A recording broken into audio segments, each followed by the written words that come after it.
Hey, I'm Tim Starace from YYNOT, and I've been asked by Bass Chops for Beginners to talk about how you start playing bass and what you got to do to stay at it.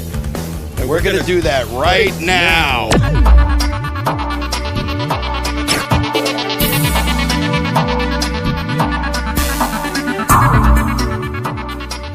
All right, everybody, this is so cool because there's lots of people on YouTube that play Rush music, but not too many of them really know what they're doing and bother to take the time to learn all the notes.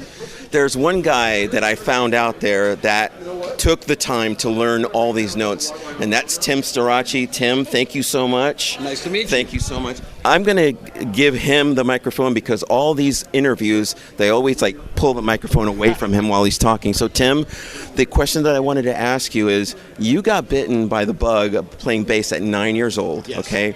And so I want you to tell the listener or the viewers, what did you do when you first got started to basically maintain and to keep going as a brand new bass player, because my channel is for brand new bass players. Okay. And take your time. You can. Hello, everybody out there. Well, when I was 9 years old, I wanted to be Gene Simmons, just like any 9-year-old in 1976. I wanted to be, one of the guys in Kiss. So my brother had an acoustic guitar, and I cut 2 strings off of it. And at a yard sale for 25 cents, I bought Learn How to Play Bass by Ear with The Ventures. It was an album. And I taught myself La Bamba. I just really wanted to play bass. And after my brother beat me up a little bit, my mom went and bought me this little cameo bass, this Japanese bass. And I just sat in my room with the record player, dropping the needle, learning all these Kiss songs and stuff, And I was just like a sponge, I really felt, like I really wanted to do music, And I finally got a bass teacher, probably like 6 months in, because my mom knew I was sticking with it, And he would come over and teach me Kiss songs and stuff like that, a cassette player. And then one day he goes, listen to this, and he plays it, and it's What You're Doing by Rush. And I said, that's what I want to do. I want to do that. Something about his voice and the way the bass sounded, and it was just really cool. And that was it. I'm getting chills telling this story, And then it was just, it just took me over, And that was it. I locked myself in my room as a little kid, soaked up every bit of information that I possibly could just playing bass until I probably was about 15 and discovered girls. And then you could play out of your room with a band and stuff, and I just took it from there and kept going and just had a blast. It was great. And then a little longer, and then in 1996 I quit playing, sold every piece of equipment I had. And you got bitten twice. And then in 2012, my lovely fiance bought me this little pawn shop bass for my birthday. He's responsible, and regrets it this day right now, because I'm back at it. And it's a wonderful thing. Keep at it, keep practicing. Try to get as much information as you can.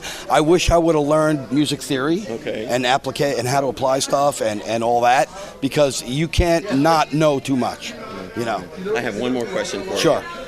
I know that when you were in your late teens, you mentioned that your parents were very, very supportive. Absolutely. Right. And so you think that's really crucial that you have support from the family. Oh, yes. Oh, yeah, I know. Once that they, they saw that I was sticking with this and going to do this, then they, invested in, new equipment, They bought you your first Rickenbacker, didn't they? When I was 10 or 9. But before that was a Fender. Is that it? No. I sold everything in 96. Oh, okay. God's on his shoes. Hey, no heckling. And it was a Fender Music Master bass with the Stratocaster pickup. Yep. I loved that thing. It was so cool. Yeah. And then I got a Rickenbacker, and then a jazz bass, then a Steinberger, blah, blah, blah, blah, blah, blah. Well, that's fantastic. I just wanted to ask you another question. Sure. You have a daughter, Kayla Marie. Yes. This is my daughter here filming, and she's 19. Did your daughter get the bug like her dad did? She very short amount of time, you know, but she's just not into it. Oh, you know. Well, you can see she's Yeah. she's doing it. So Stay with it. yeah. So any advice for brand new bass players that are just getting started and they get frustrated with their progress? What is your advice to brand new bass players? You have to be persistent because nothing worth doing just happens. You know, you can't appreciate it if you could just wake up one day and be great. You know, so you got to work at it hard. You got to put the time into Just like anything, put the time into it, and it has no value at that point that can be measured.